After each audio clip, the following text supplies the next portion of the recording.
कक्षा 11 के लिए आज हम प्रतिशत संगठन के बारे में चर्चा करेंगे। प्रतिशत संगठन क्या होता है? ये किसी यौगिक में, जैसे कि H2O लिखा है यहाँ पर, इस यौगिक में हाइड्रोजन की मात्रा प्रतिशत में, ऑक्सीजन की मात्रा प्रतिशत में, इसको कैसे कैलकुलेट करना है इस पर हम चर्चा करेंगे। तो किसी यौगिक में किसी तत्व का प्रतिशत संगठन को निम्न प्रकार व्यक्त किया जा सकता है।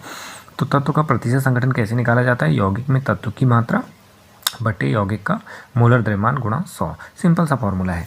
अब इसमें जो मोलर द्रव्यमान की चर्चा की गई है वो होती है आपके यौगिक का मोलर द्रव्यमान। मोलर द्रव्यमान क्या होता है? एक मोल पदार्थ का द्रव्यमान यानी मॉस। तो एक मोल पदार्थ मानी 6.022 इंटू 10⁻23 अणु, इतने अणुओं का जो द्रव्यमान होता है वो उसका मोलर द्रव्यमान कहलाता है। तो इसमें एग्जाम्पल है, जैसे इस एग्जाम्पल के जरिए इसको समझते हैं। एग्जाम्पल है CO2 में कार्बन और ऑक्सीजन का प्रतिशत संगठन क्या है। तो हम CO2 क्या है? एक यौगिक है। CO2 क्या है? यौगिक है। इस यौगिक के अंदर दो तत्व हैं, कार्बन और ऑक्सीजन। यदि मैं इसके एक अणु की बात करूं तो एक अणु में आपका जो है एक कार्बन परमाणु है और दो ऑक्सीजन परमाणु है। तो इस तरीके से इसका जो है सबसे पहले हम जब ऐसे क्वेश्चन को सॉल्व करते हैं तो हमको मोलर द्रव्यमान उसका ज्ञात कर लेना होता है। तो हम यहाँ पर इसका मोलर द्रव्यमान लेते हैं। ये देखेंगे जैसे CO2 है, तो CO2 में कार्बन का जो एटॉमिक मॉस होता है वो 12 होता है। इसको हम दो तरह से व्यक्त करते हैं, हम पहले भी बता चुके हैं कि इसको दो तरह से व्यक्त किया जाता है। तो हम इसको इस तरह से व्यक्त करते हैं, कार्बन को हम लिखते हैं 12U, या हम इसको 12 ग्राम के तौर पर लिखते हैं। तो हमको यहाँ पर 12 ग्राम के तौर पर लिखना है, क्योंकि ये क्या है? 12 ग्राम, ये एक मोल का जो है द्रव्यमान होता है और ये जो है एक परमाणु का द्रव्यमान होता है।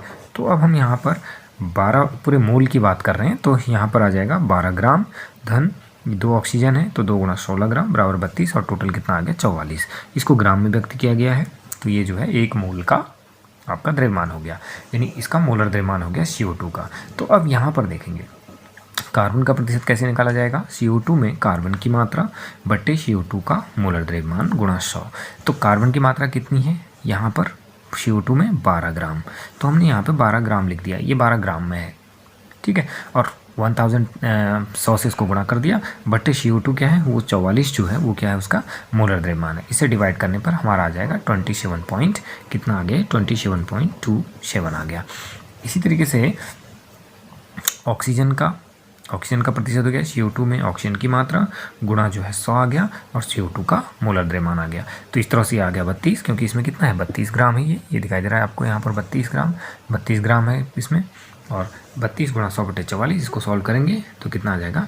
72.27।